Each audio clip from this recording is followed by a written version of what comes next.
تحية من عند الله عليكم مباركة طيبة. مع الحلقة الرابعة من سلسلة المعنى الحقيقي للإيمان، اقترح بعض من جمهور خالد السيد حسن بعد مشاهدتهم الحلقات السابقة من هذه السلسلة أنه كان من الأفضل أن أعترض على فكر خالد بأسلوب أكثر لطفا، وهذا الاقتراح متوقع حين يصدر من أناس يظنون أن خالدا وأمثاله مؤهلون للتدبر وأن لهم الحق في ذلك. لكن لو تفضلوا واطلعوا على سلاسل قناتنا التي تظهر المنهجية الأكاديمية في تدبر المصحف، تلك المنهجية التي تغيب تماما عن كل قنوات من يسمون أنفسهم بالمتدبرين اليوم، لأدركوا عندئذ الفرق الشاسع بين هذه القناة وبين قنواتهم، ولا سهل عليهم حينها أن يميزوا بين التدبر المنضبط والادعاء العشوائي.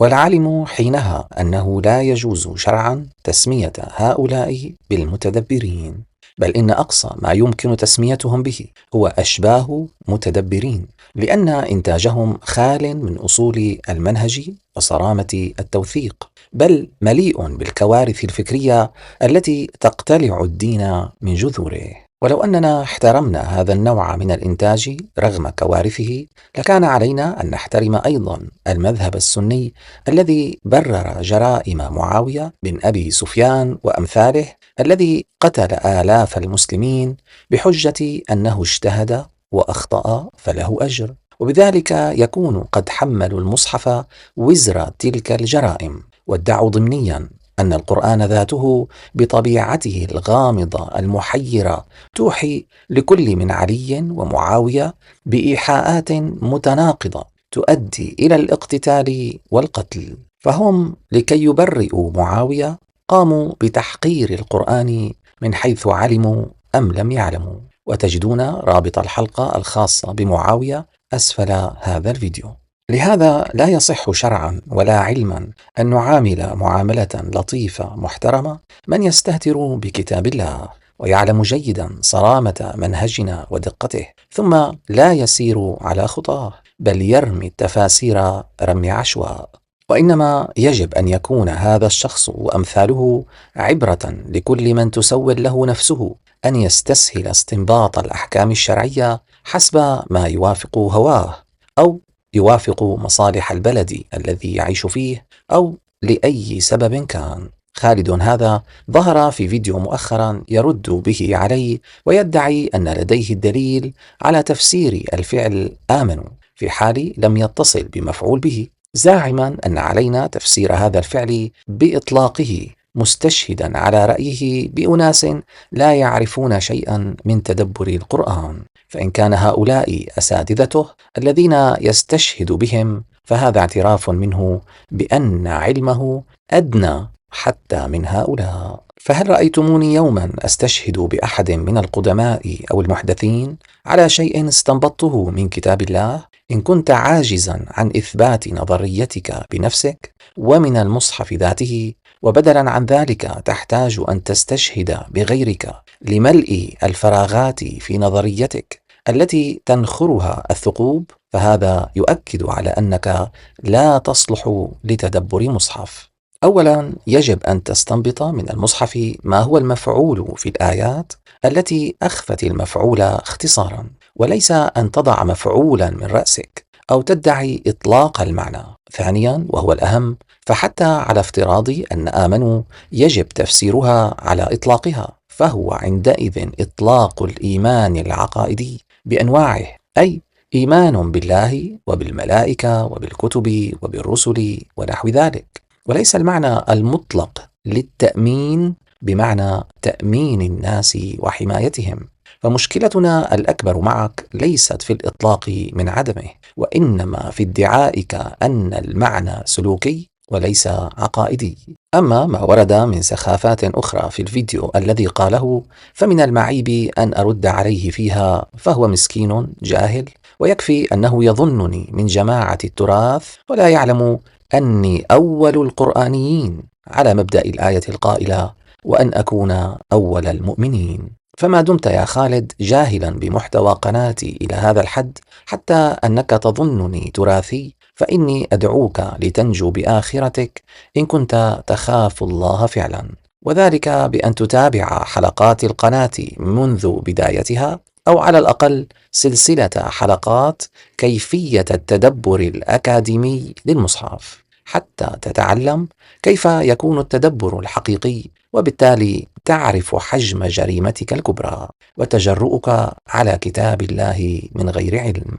بالعودة إلى سلسلة الحلقات التي أنتجها خالد حول الإيمان المتعدي، واستكمالا لملاحظاتي عليها، نقول أن خالدا يفسر عبارة آمنتم له في قصة إيمان السحرة لموسى بأنها هي ذاتها كلمة آمنتموه، أي أن رب البيت عندما آمن قريشا في سورة قريش قال وآمنهم من خوف، لكن عندما أراد استخدام المعنى نفسه بين السحرة وموسى، فبدلا من أن يستخدم الصياغة نفسها ويقول آمنتموه، قال آمنتم له، حيث وفق رأي خالد يكون السحرة قد منحوا موسى الأمان.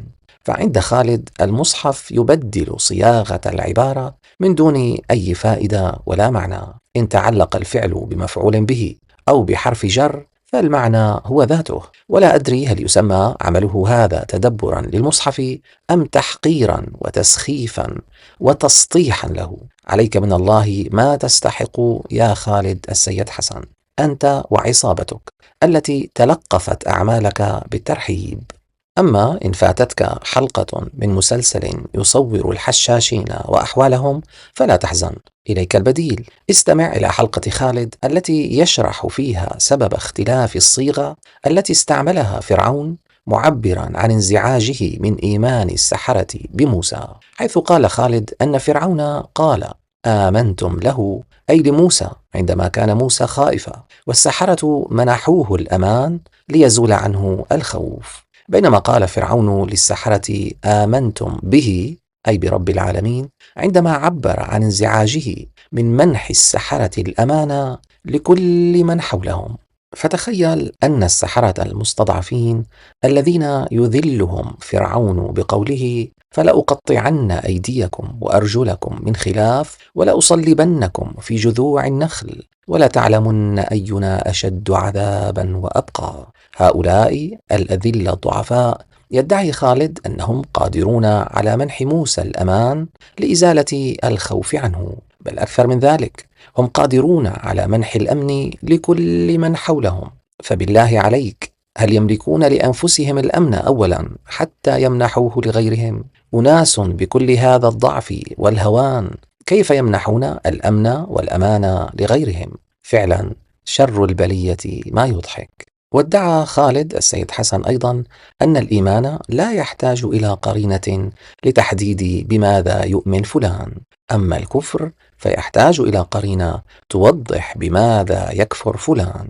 طبعا لا في اللغة ولا في المصحف يوجد هذا التفريق الاعتباطي. لقد كفر الذين قالوا إن الله ثالث ثلاثة وما من إله إلا إله واحد، وإن لم ينتهوا عما يقولون ليمسن الذين كفروا منهم عذاب أليم. خالد بحسه الفكاهي المعتاد فسر هذه الآية أن بدايتها تتكلم عن كفر جماعة بسبب عقيدة الثالوث، بينما نهايتها فتتكلم عن جماعة أخرى أصغر وهي جزء من المجموعة الأولى قد ارتكبت كفرا من نوع آخر، وذلك بسبب الكلمة منهم. واستنتج بالتالي أن الكفر الأول عقائدي والكفر الثاني سلوكي، بمعنى ارتكاب المجموعة الأصغر عددا جرائم مثل أعمال السلب والنهب. وبما أن كل هذا محض اختراع يتعارض مع بقية آيات المصحف ولا دليل عليه، فالتفسير الصحيح سنعلمه أنا وأنتم لخالد وعصابته، فنقول كل من قالوا إن الله ثالث ثلاثة إنما يشكلون مجموعة من الكافرين، ونزول هذه الآية التي تخوفهم وتصفهم بالكفر إنما هو بمثابة تحذير لهم وأمر بالانتهاء عن قولهم هذا، فإن انتهوا بناء على هذه الآية فيكونوا قد أصبحوا من الذين آمنوا، أما إن لم ينتهوا فسيوصفون بأنهم من الذين كفروا، أي الذين كفروا هذه المرة بهذه الآية وبالنهي الوارد فيها. بينما الكفر في بداية الآية فهو كفرهم بالنصرانية الحقيقية القديمة التي كانت خالية من عقيدة الثالوث.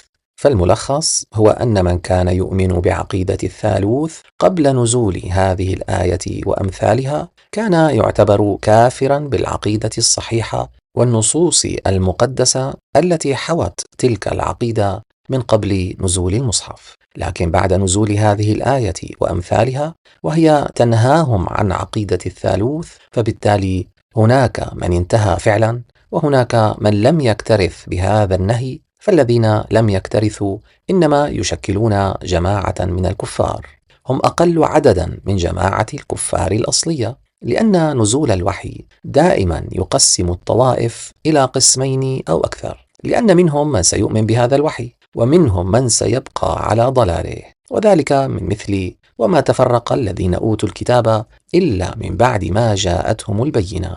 فكل من الجماعتين في الآية التي شرحها خالد خطأ إنما هم كفار عقائديا ولا علاقة للسلوك هنا.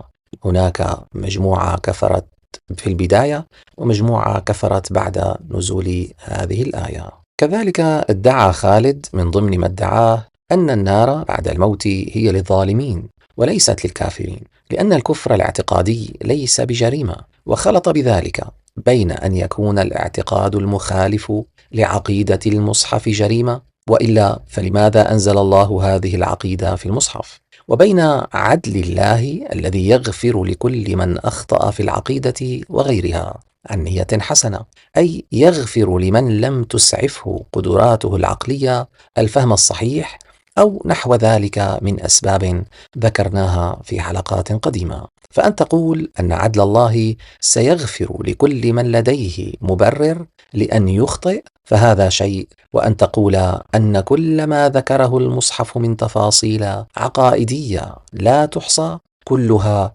لا قيمة لها في الآخرة، فهذا شيء آخر تماما، وهو هدم للدين من جذوره. كذلك يدعي أن كلمة كفار تتعلق بالأذى الاجتماعي والمدني والإنساني والاقتصادي ونحو ذلك، ثم يأتي بآيات لا تدل على ذلك إطلاقا، ولا يكلف نفسه شرحها شرحا يبرر استشهاده بها، وإنما يكتفي بسردها. كذلك تناقض خالد مع نفسه في شرحه لعبارة لتبدي به لولا أن ربطنا على قلبها لتكون من المؤمنين، حيث ادعى أن الحالة الطبيعية لأم موسى أنها بعدما رمت بطفلها أن تجن وتصرخ وتهدد من حولها ليعيدوا لها طفلها، لكن بما أنها كانت من المؤمنين فلذلك منحت الأمان لمن حولها، وتجلى هذا الأمان بأنه لم يظهر عليها أنها أم فقدت طفلها. فالمضحك في تفسيره هذا هو أنه كذب في المقدمة وكذب في النتيجة. فهل هناك مجنونة في الدنيا ترمي بطفلها بيديها ثم تهدد الناس لكي يعيدوه لها؟ وما ذنبهم لتهددهم إن كانت هي بيديها ألقته في اليم؟ وبماذا تهددهم؟ بالسلاح؟ هل سمعتم هكذا قصة لمجنونة في التاريخ؟ ربما خالد ينتج فيديوهاته من داخل مشفى المجانين ويريد إلزامنا بما يراه من حوله.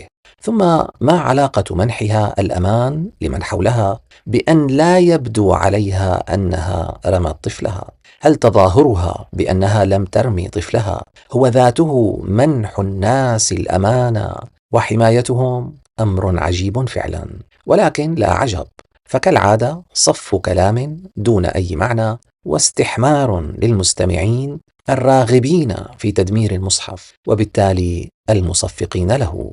خالد قال أيضا: نحن لا نحتاج إلى قواميس ولا مفسرين لكي نعرف من هو المجرم، فالمجرم معروف وهو من قتل أو سرق أو يرهب الناس، وعكسه المؤمن. هكذا خالد يأتيك بمعنى عامي من اللغة المحكية في الشارع اليوم عندما يكون المعنى في صالحه، بينما يربط الآيات ببعضها لاستنباط المعنى عندما يكون ذلك في صالحه. ففجأة عندما وصل إلى معنى المجرم رفض أن يستخرج لنا معناه من الآيات، وأصر على أن يفسره باللغة المتعارف عليها اليوم في الشارع. وعندما سنشرح لكم معنى المجرم بكل وضوح ومن آيات المصحف، ستعرفون لماذا تهرب خالد من استنباط تعريف المجرم من المصحف. لأن تعريف المجرم في المصحف ببساطة يدمر أطروحته ويخرب كل ألاعيبه.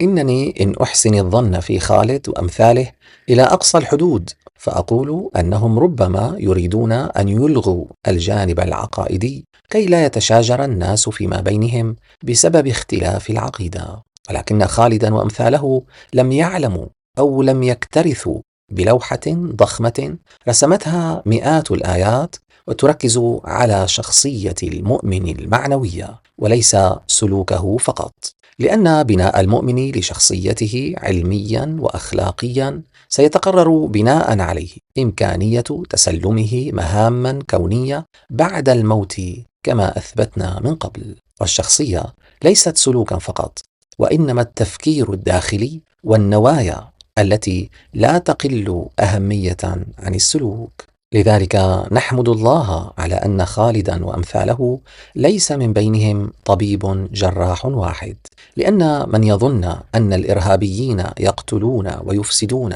من أجل الحور العين فيلغي الحور العين من المصحف كما فعل من حدثتكم عنه سابقا. وكذلك من يظن أن الناس تتقاتل من أجل الخلاف العقائدي فلنجعل إذن قيمة العقيدة يوم القيامة صفرا. شخص كهذا لو كان يعمل طبيبا جراحا لنزع كبد المريض ورماه في سلة المهملات بحجة أن فيه ضعفا، ثم نزع الرئتين والأضلاع والقلب بحجج مشابهة ورمى كل شيء في سلة المهملات، كالذي يتألم من ذراعه فيقطعها بدلا من أن يعالجها. إنه السقوط الفكري يا سادة، وهو المخالف لبديهيات العقل. في ختام هذه الحلقة أعتقد أنه يكفينا ذكر أسماء أشخاص في هذه الحلقات الذين ما ذكرنا أسماءهم إلا ليعلم الناس أننا شاهدنا حلقاتهم قبل أن نصدر عليهم أي حكم فأنصفناهم بذلك، ولذلك وضعت رابط حلقاتهم عن الإيمان أسفل هذا الفيديو. أما من اليوم فصاعدا فلا أرى حكمة من الاستمرار في ذكر أسمائهم مهما أنتجوا الفيديوهات ضدنا في المستقبل، وإنما علينا أن نكتفي بالحجة والبرهان، والحمد لله رب العالمين.